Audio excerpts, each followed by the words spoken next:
Obviously, these are, very new reps. I was able to play a couple pickup sessions with him a couple weeks ago, so we've had a couple more times. This is the first time I've seen him and Luka play, but, Luka passes the ball so well that, he needs to expect open line. It comes with trust, too. Obviously, last year in the Memphis series, AR gained a lot of trust from me, but also had trust in him to make the plays. I believe it was game 3, where in the fourth quarter, I just was like, AR, let's go win it. The owner of the Los Angeles Lakers just sat down and laid out the future of the franchise. And while she praised the entire organization, one player's name came up in a way that sent a shockwave through the entire NBA. It wasn't LeBron James. It wasn't Anthony Davis. The future of the Lakers, according to Jeanie Buss herself, now clearly revolves around one surprising young star, Austin Reaves. This is the inside story of a seismic power shift in Hollywood, and why the Kings' final chapter just got a new homegrown. Austin Reaves is the most important person to the Lakers' future. Mm-hmm.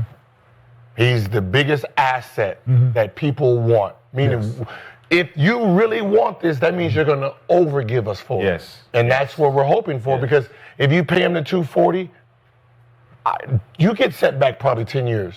Really don't have anything else to prove, and if people say he does, then they're Jordan fans.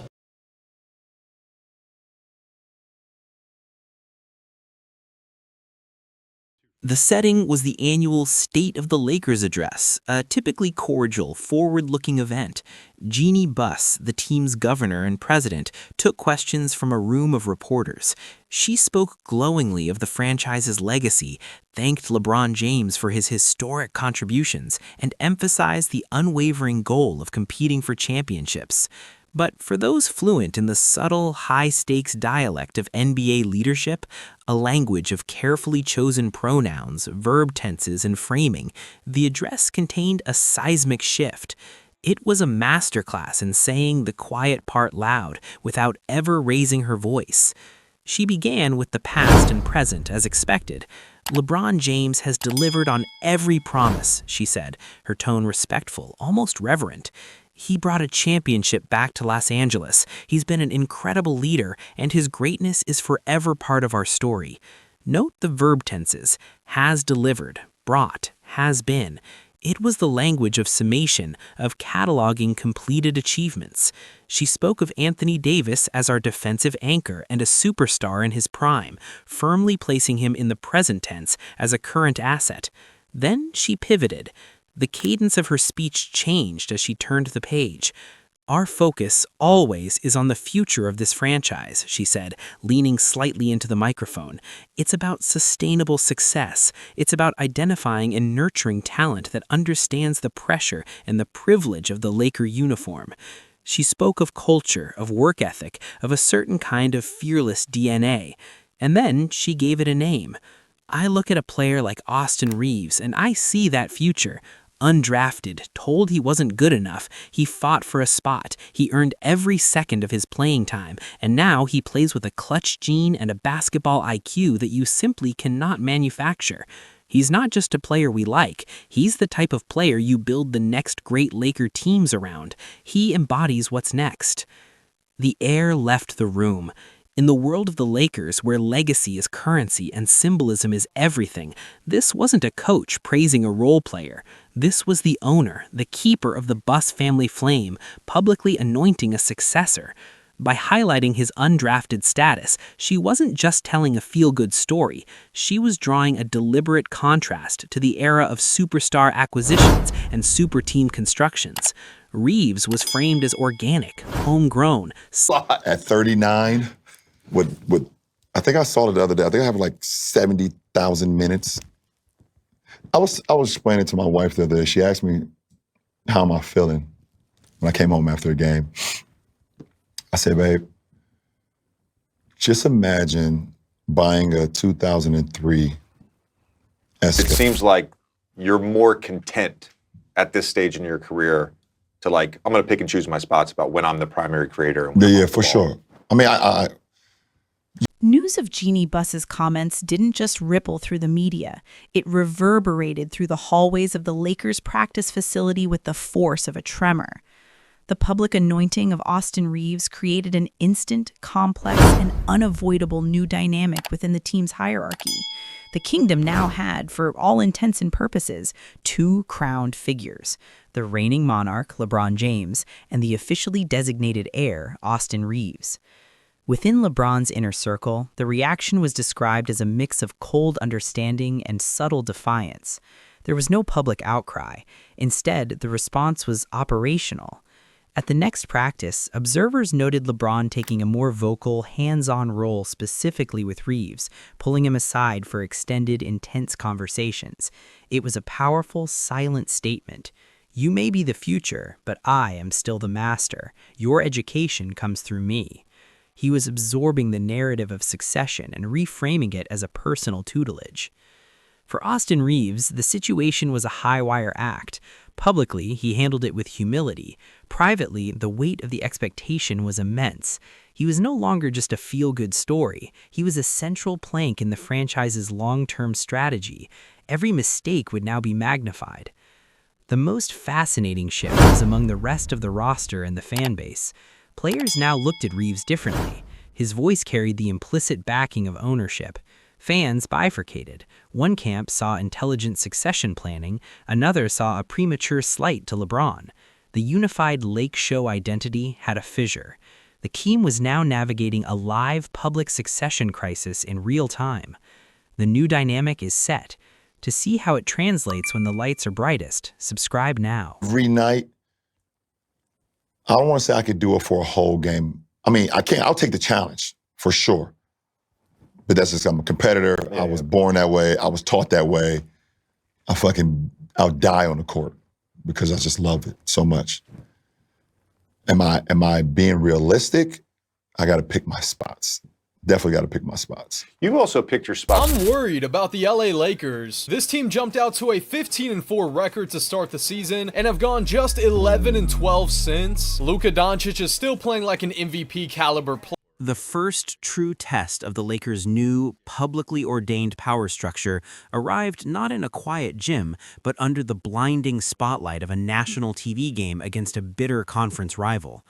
All the abstract tension, the owner's comments, the practiced mentorship, the weight of expectation now had to manifest on the hardwood. This was no longer about speeches, it was about proof. From the opening tip, the dynamic was unmistakable. LeBron James, as if directly responding to the narrative, played a game of breathtaking, controlled fury. He was the CEO and the lead engineer, orchestrating the offense with ruthless efficiency. But the play calls told a parallel story.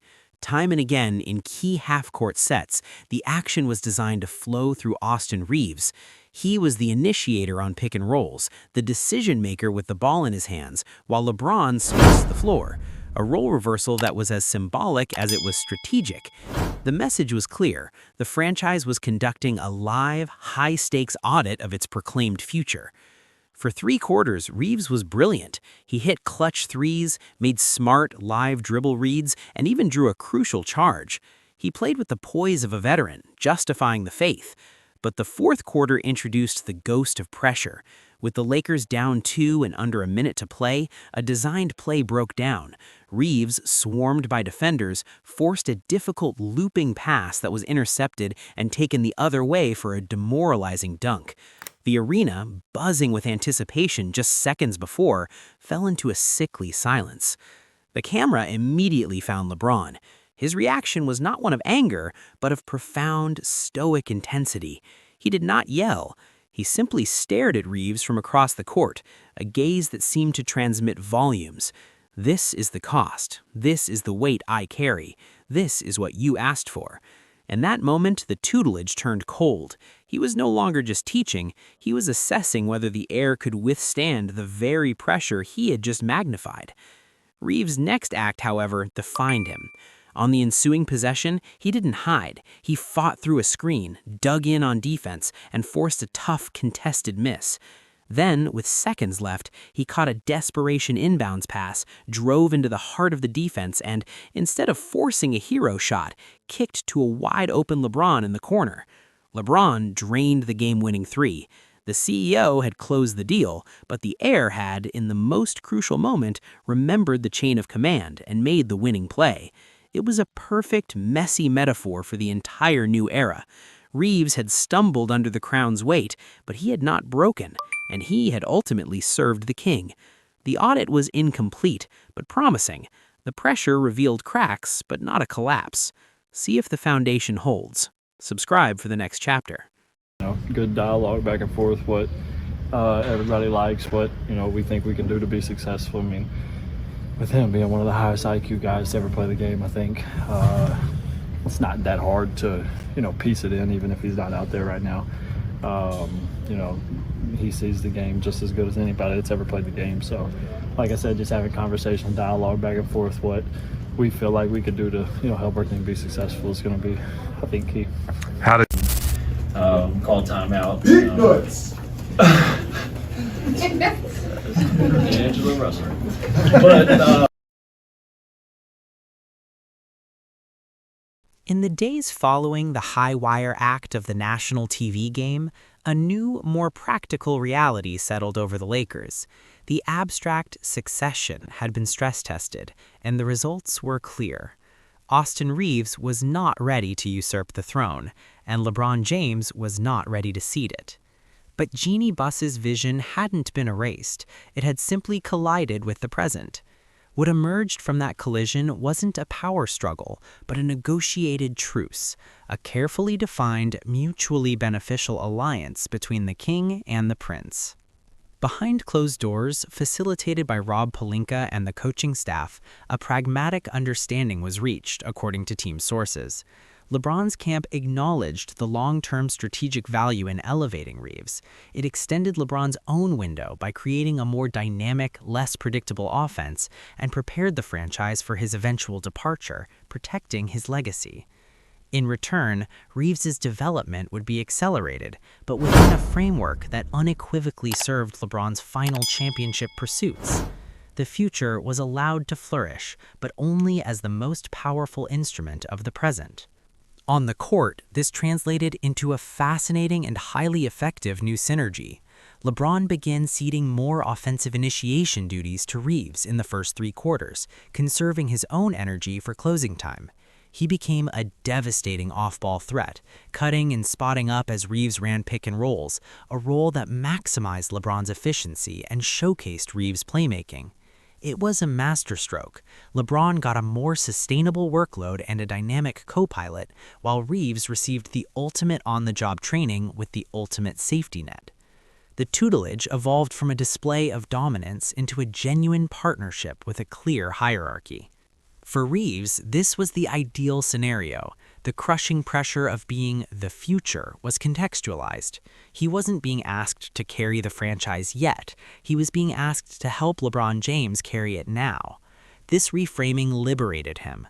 His game reached new levels of consistent aggression, knowing he had the ultimate green light from the ultimate authority. The alliance transformed potential tension into potent fuel. The Lakers began to win, and win consistently, not in spite of the dual-headed leadership, but because of its clever, pragmatic structure. The future was being built, but it was being built as a wing of the current palace, not as a replacement for it. The truce is working, but in the NBA, alliances are tested by the ultimate crucible, the playoffs. Can this partnership survive when the stakes are final? The real test is coming. Subscribe to see it. You live and learn and you move forward. You're often telling me that you're just playing basketball out there, you're kind of making the right plays, but it does seem that you've been taking some time to be more aggressive when the shots are open for you. That happened again tonight, and you happened to hit most of them. What did you see on the offensive side tonight? Yeah, once again, just playing the right way. Teammates put me in good position, and at the end of the day, just playing basketball. The first practice that we had when we grabbed him, that he wasn't going to be a two-way player for long. A couple weeks went by. I knew he was going to get a guaranteed contract at some point. I just know I've been around the game long enough to. The regular season truce between King and Prince was a diplomatic marvel, but the NBA playoffs are a realm beyond diplomacy. They are a truth machine, stripping away comfort and exposing foundational cracks. As the Lakers entered the postseason, the world watched to see if the carefully negotiated alliance would solidify into a championship bond or shatter under the extreme pressure it was designed to withstand. The first round was a showcase of the Blueprint's brilliance. Against a younger, athletic team, the LeBron Reaves synergy was a tactical scalpel. LeBron, preserving his body, dominated through IQ and size in the post, while Reaves expertly dissected defensive rotations on the perimeter, his playmaking fueled by the gravity of his legendary decoy. They operated like a veteran conductor and a brilliant first violinist, distinct roles, one clear leader, creating perfect harmony. The Lakers advanced with a statement of cohesive power. The second round presented a different, more insidious challenge: adversity. Facing a physically punishing, elite defensive squad, the Lakers found themselves down 2-1.